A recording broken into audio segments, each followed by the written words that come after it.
السلام علیکم ورحمۃ اللہ وبرکاتہ۔ الحمدللہ کفا وسلام علی عبادہ الذین اصطفیٰ، اما بعد۔ محترم ناظرین کرام، آج کی تراویح میں یہ دوسری نشست ہے۔ دوسرے پارے کا خلاصہ آپ لوگوں کے سامنے ہے۔ دوسرے پارے کے اندر ٹوٹل 16 رکوع ہیں۔ سورہ بقرہ سورہ نمبر 2 کی 111 آیتیں ہیں، 142 سے 252 تک۔ اب آئیے ذرا غور کرتے ہوئے چلیں۔ اعوذ باللہ من الشیطان الرجیم، بسم اللہ الرحمن الرحیم۔ سیقول السفہاء من الناس ما واللہ من قبلتہم التی کانوا علیہا قل اللہ المشرق والمغرب یہدی من یشاء الی صراط مستقیم۔ ناظرین اکرام، دوسرے پارے کے شروع میں تحویل قبلہ کا واقعہ ہے۔ 16-17 مہینے تک نبی صلی اللہ علیہ وسلم بیت المقدس کی طرف رخ کر کے نماز پڑھتے تھے، لیکن آپ کا دل تھا خانہ کعبہ کی طرف رخ کر کے نماز پڑھیں، تو اللہ تعالیٰ نے آپ کی مراد پوری کر دی۔ آیت نمبر 143 پر غور کیجیے، وَكَذَلِكَ جَعَلْنَاكُمْ أُمَّةً وَسَطًا لِتَكُونُوا شُهَدَاءَ عَلَى النَّاسِ وَيَكُونَ الرَّسُولُ عَلَيْكُمْ شَهِيدًا۔ آیت نمبر 143 ہے، اس کا معنی یہ کہ ہم نے تم لوگوں کو بیچ والی امت بنایا ہے۔ ایک نقطے کی بات بتانا چاہتا ہوں، حساب کے اعتبار سے بھی کیلکولیشن کیجئے۔ سورہ بقرہ کے اندر ٹوٹل 286 آیتیں، 286، تو اللہ تعالیٰ نے بیچ والی امت کے لیے اس آیت کو بیچ ہی میں رکھا ہے 143 میں، اس لیے ہر کام ذرا بیچ والا ہونا چاہیے، اچھے طریقے سے ہونا چاہیے، یہ مراد ہے۔ یہ امت نہ بہت زیادہ آگے بڑھے نہ بہت زیادہ پیچھے رہے، بیچ والی امت ہے، اعتدال پسند امت ہے۔ پھر آگے یہ بیان کیا جا رہا ہے کہ نبی صلی اللہ علیہ وسلم کی بعثت کا جو مقصد ہے، ہم نے بھیجا ہے لوگوں کے اندر تاکہ وہ لوگوں کو کتاب سکھائے، حکمت کی باتیں بتائے، لوگوں کا تزکیہ کرے۔ اس سے پہلے لوگ کھلی ہوئی گمراہی میں تھے۔ وَيُعَلِّمُكُم مَّا لَمْ تَكُونُوا تَعْلَمُونَ، اور تم کو وہ سکھائے جو تم لوگ نہیں جانتے ہو۔ تو نبی صلی اللہ علیہ وسلم صرف پہنچانے والے نہیں ہیں بلکہ سکھانے والے بھی ہیں۔ آگے شکر اور ذکر کی فضیلت، فاذکرونی اذکرکم واشکروا لی ولا تکفرون، تم لوگ مجھے یاد کرو میں تمہیں یاد رکھوں گا، میرا شکریہ ادا کرو، ناشکری مت کرو۔ آگے بیان کیا جا رہا ہے صبر کے بارے میں۔ صبر کرنا، حرام گناہ سے بچنا، یہ بھی صبر ہے۔ اللہ کی اطاعت کرنا صبر ہے، مصیبتوں پر صبر ہے، اور اللہ تعالیٰ صبر کرنے والوں کے ساتھ ہے، ان اللہ مع الصابرین۔ پھر آگے بیان کیا جا رہا ہے جو لوگ اللہ کے راستے میں شہید ہیں تم ان کو مردہ مت کہو، بلکہ کیا بل احیاء ولکن لا تشعرون، وہ زندہ ہیں لیکن تمہیں اس کا شعور نہیں۔ اس سے یہ پتہ چلا ہمیں پتہ ہی نہیں وہ کیسے زندہ ہیں، تو ہم دنیا کی طرح نہیں بتا سکتے کہ یہ لوگ دنیا کی طرح زندہ ہیں۔ پھر آگے آزمائش کے بارے میں ذکر ہے، آیت نمبر 155 سے 157 تک سورہ بقرہ کے اندر، وَلَنَبْلُوَنَّكُمْ بِشَيْءٍ مِّنَ الْخَوْفِ وَالْجُوعِ وَنَقْصٍ مِّنَ الْأَمْوَالِ وَالْأَنفُسِ وَالثَّمَرَاتِ وَبَشِّرِ الصَّابِرِينَ الَّذِينَ إِذَا أَصَابَتْهُم مُّصِيبَةٌ قَالُوا إِنَّا لِلَّهِ وَإِنَّا إِلَيْهِ رَاجِعُونَ أُولَٰئِكَ عَلَيْهِمْ صَلَوَاتٌ مِّن رَّبِّهِمْ وَرَحْمَةٌ وَأُولَٰئِكَ هُمُ الْمُهْتَدُونَ۔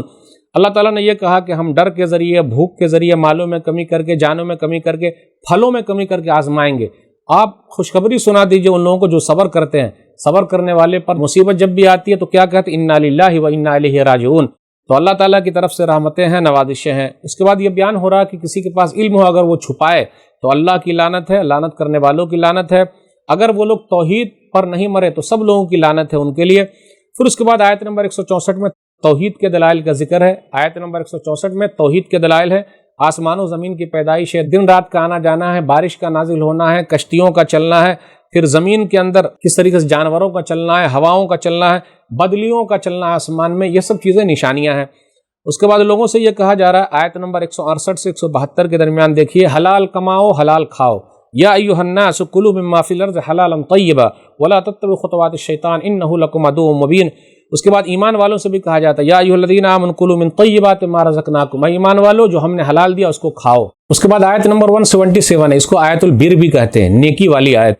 آپ اس کے اندر غور کرتے ہوئے چلیں، اللہ پر ایمان، آخرت پر ایمان، فرشتوں پر ایمان، کتابوں پر ایمان، نبیوں پر ایمان، مال کی محبت کے باوجود بھی اللہ کے راستے میں مال خرچ کرنا، رشتہ داروں، یتیموں، غریبوں، مسکینوں کو دینا، قیدی چھڑانا، جو قید کے اندر ہے ان کو چھڑانا، پھر اسی طریقے سے نماز قائم کرنا، زکوٰۃ ادا کرنا، اور رب سے جو وعدہ کیا اس کو پورا کرنا، اور بیماری اور تنگی اور مصیبت کے وقت اور جنگ کی حالت میں صبر کرنا، یہی سچے لوگ ہیں، یہی متقی پرہیزگار ہیں۔ تو یہ آیت البر ہے، نیکی والی آیت ہے۔ اس کے بعد قصاص کا ذکر ہے 179 میں، وَلَكُمْ فِي الْقِصَاصِ حَيَاةٌ يَا أُولِي الْأَلْبَابِ لَعَلَّكُمْ تَتَّقُونَ، تمہارے لیے زندگی ہے بدلہ لینے میں اے عقل مندو۔ آج دیکھ لیجیے دنیا میں قتل و غارت گری عام ہے، اگر قتل کے بدلے قتل کا قانون پوری دنیا میں آ جائے تو امن و شانتی آ جائے گی۔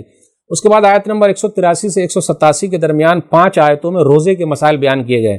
یا ایھا الذین آمنوا کتب علیکم الصیام کما کتب علی الذین من قبلکم لعلکم تتقون، اے ایمان والو تم پر روزے فرض کیے گئے، اس سے پہلے والے لوگوں پر روزے فرض تھے شاید کہ تم متقی پرہیزگار بن جاؤ۔ پھر اسی طرح یہ بیان کیا گیا کہ جو لوگ تکلیف میں ہیں، وعلی الذین یطیقون فدیۃ طعام مسکین، انتہائی بوڑھے ہو گئے، طاقت نہیں رکھتے تو مسکین کو فدیہ دے دے، یعنی کھلا دے اور وہ روزہ نہ رکھے، تو یہ پریشانی والی لوگوں کے لیے ہے۔ لیکن اس سے ایک مسئلہ یہ بھی نکال سکتے، جیسا حدیث سے آیا کہ حاملہ عورت ہے، پیٹ میں بچہ یا دودھ پلا رہی ہے، تو ان کو بھی آسانی اس طریقے سے ملی ہے رمضان کے مہینے میں کہ وہ بعد میں روزہ رکھ لے۔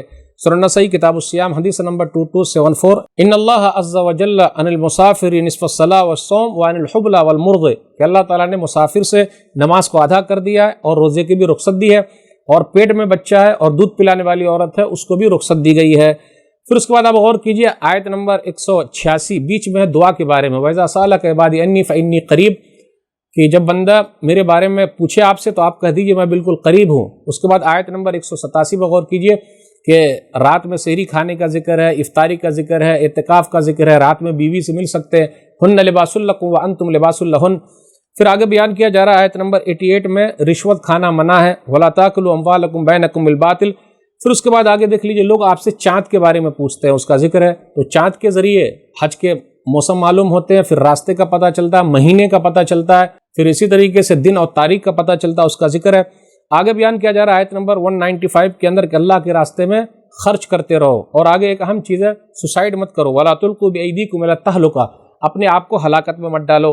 اس کے بعد آیت نمبر 196 سے 203 تک 8 آیتوں میں حج کے مسائل بیان کیے گئے۔ الحج اشہر معلومات، حج کے اندر تجارت کرنا جائز ہے، لیس علیکم جناح ان تبتغوا فضلا من ربکم۔ اس کے بعد عرفات میں ٹھہرنے کا ذکر ہے، مشعر حرام مزدلفہ کا بھی ذکر ہے، پھر اسی طرح منی کے اندر ٹھہرنے کا ذکر ہے۔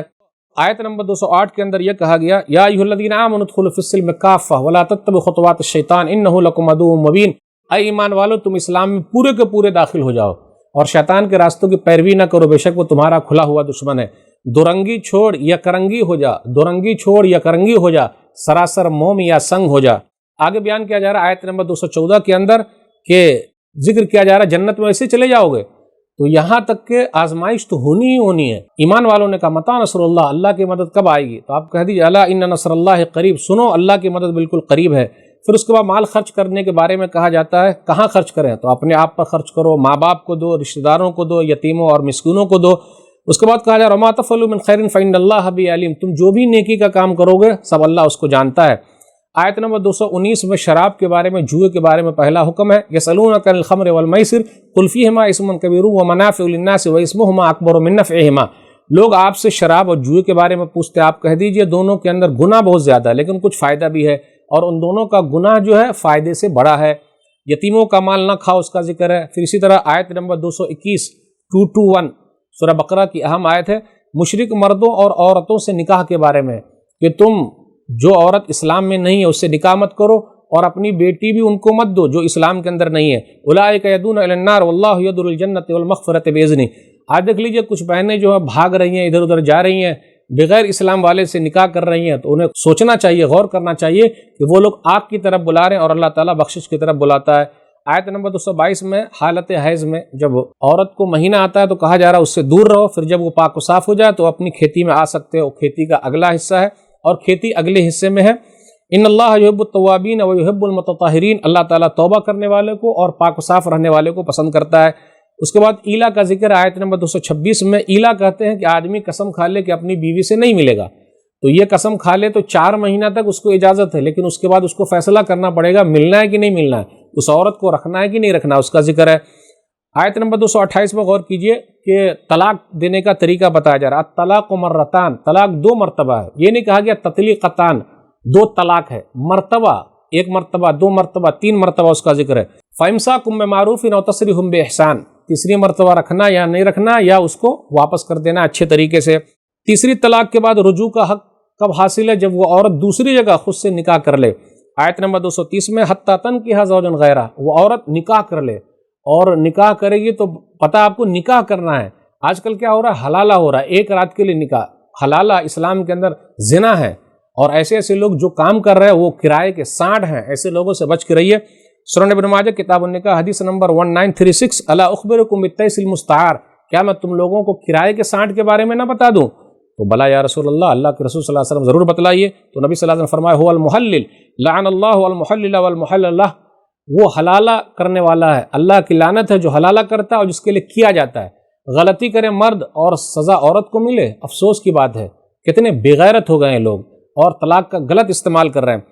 آیت نمبر 229 میں اسی میں خلا لینے کا حق، یعنی عورت کو بھی حق دیا گیا. جس طرح مرد بولتا ہے زیادہ کچھ کیا تھا نا طلاق دے دوں گا، زیادہ کچھ بولی تو طلاق دے دوں گا، تو عورت بھی کبھی کبھی ایسے آنکھ دکھا دے گی اور ہاتھ بھی دکھا دے گی، اگر زیادہ کچھ آپ نے کیا نا تو خلا لے لوں گی. تو اللہ تعالیٰ نے مرد کو بھی حق دیا، عورت کو بھی حق دیا ہے. فلا جناح علیہما فیما افتدت بہ، کوئی حرج کی بات نہیں ان دونوں پر جب وہ خلا لے لے. اور عورت کیا کرے گی؟ خلا میں جو مہر دیا اس کو واپس کر دے اور وہ الگ ہو سکتی ہے. اور خلا میں عدت ایک ہی مہینہ ہے، پھر وہ جہاں چاہے شادی کر لے، اس میں کوئی حرج کی بات نہیں، کسی پر کوئی زور زبردستی نہیں ہے. اس کے بعد آیت نمبر 233 پر غور کیجئے، بچے کا بھی حق ہے. والوالدات یرضعن اولادہن حولین کاملین لمن اراد ان یتم الرضاعہ، 2 سال تک بچوں کو دودھ پلانا ہے. اس لیے کبھی ایسا نہ ہو کہ ماں کو تکلیف ہو جائے یا باپ کو تکلیف میں ڈال دیا جائے، جی نہیں، خیال رکھنا ضروری ہے. آیت نمبر 234 میں ہے کہ عورت کی عدت اگر شوہر وفات پا جائے تو کتنا؟ 4 مہینہ 10 دن 4 اشہر و عشرہ. آیت نمبر 238 پر غور کیجیے، حافظوا علی الصلوات والصلاۃ الوسطیٰ، تم لوگ نمازوں کی حفاظت کرو، خاص طور پہ عصر کی نماز. اس کے بعد اب آئیے آگے چلتے ہیں، دیکھتے ہیں آیت نمبر 247 کے اندر ہے طالوت کو اللہ نے بادشاہ بنایا. وزادہ بسطۃ فی العلم والجسم، اللہ نے علم میں بھی اور جسم میں بھی ان کو پختگی دی تھی، علم بھی تھا اور جسم بھی اچھا تھا. پتہ یہ چلا کمانڈر وہ ہونا چاہیے جو علم میں بھی اچھا ہو اور جسم میں بھی اچھا ہو، چاہے وہ خاندان کا ہو یا نہ ہو، کسی اور خاندان کا بھی ہو سکتا ہے. اس سے یہ بھی پتہ چلتا ہے اللہ کے ہاں بادشاہت بھی ہے. جس طریقے سے اللہ کے یہاں خلافت ہے تو اللہ تعالیٰ بادشاہت کو بھی قبول کرتا ہے، اس میں حرج کی کوئی بات نہیں. اور نبی کے رہتے ہوئے بھی طالوت کو بادشاہ بنایا گیا تھا. اب طالوت جو ہے وہ بنو اسرائیل کی فوج کو لے کر نکلے اور کہا راستے میں پانی مت پینا اور تھوڑا سا پی لینا، لیکن لوگ بات نہیں مانے، پیٹ بھر کے پی لیے، کیونکہ سامنے جو عمالقہ فوج کا لشکر ہے جالوت، ان سے مقابلہ کرنا ہے. طالوت کے ساتھ داؤد علیہ الصلوۃ والسلام بھی تھے، لیکن اس وقت جو ہے وہ نبی نہیں تھے، لیکن ساتھ میں جا رہے. بالآخر کیا ہوا؟ اللہ تعالیٰ نے کس طریقے سے فتح دی اسی کا ذکر ہے. کم من فئۃ قلیلۃ غلبت فئۃ کثیرۃ باذن اللہ واللہ مع الصابرین. کتنی ہی جماعتیں ایسی ہیں جو تھوڑی تعداد میں تھی، زیادہ لوگوں پر غالب آ گئی اور اللہ تعالیٰ صبر کرنے والوں کے ساتھ ہے. اس کے بعد آیت نمبر 250 سے 252 تک اس طریقے سے اپنا دوسرا پارہ ختم ہو گیا. داؤد علیہ الصلوۃ والسلام نے عمالقہ فوج کے کمانڈر جالوت کو قتل کر دیا. وقتل داؤد جالوت وآتاہ اللہ الملک والحکمۃ وعلمہ مما یشاء، اور اس کے بعد اللہ تعالیٰ نے ان کو ملک دیا، حکمت دی اور باتیں سکھائی، اللہ تعالیٰ نے سکھا دیا. آیت نمبر 252 میں کہا گیا تلک آیات اللہ نتلوها علیک بالحق وانک لمن المرسلین. یہ چند آیتیں ہیں جو ہم نے آپ کو پڑھ کے سنائی ہے اور آپ رسولوں میں سے ہیں، آپ نے لوگوں کو بتایا ہے. آپ غور کرتے ہوئے چلیں، آیت نمبر 243 کے اندر ایک واقعہ اسی سورہ میں آیا ہے کہ 1000 لوگ تھے، وہ نکلے اور اللہ تعالیٰ نے سب کو موت دے دی. آیت نمبر 245 پر غور کیجئے، اسی سورہ کے اندر من ذا الذی یقرض اللہ قرضا حسنا فیضاعفہ لہ اضعافا کثیرا واللہ یقبض ویبسط والیہ ترجعون. کون ہے جو اللہ تعالیٰ کو قرض حسنہ دے گا؟ تو اللہ تعالیٰ ان کے مال کو بڑھاتا ہے، اللہ ہی کسی کو تنگی میں ڈالتا ہے اور کسی کے لیے روزی کو کشادہ کر دیتا ہے. تو اس سورہ بقرہ کے اندر 5 مرتبہ آیا ہے کہ اللہ تعالیٰ نے موت دی اور زندہ کیا. ایک تو موسیٰ علیہ الصلوۃ والسلام کے ساتھ کوہ طور پر گئے تھے تو اللہ نے مردہ کر دیا، پھر زندہ کر دیا جو لوگ ساتھ میں تھے 70 لوگ. اس کے بعد دوسرا گائے والا واقعہ ہے، اس لیے آپ دیکھیے سورہ کا نام ہے سورہ بقرہ، گائے. تو الحمدللہ گائے کی بھی بڑی اہمیت ہے، اس لیے پورے قرآن مجید میں سب سے لمبی سورہ گائے کے نام کی سورہ. تو کیسے ہم لوگ گائے کو نہیں مانتے؟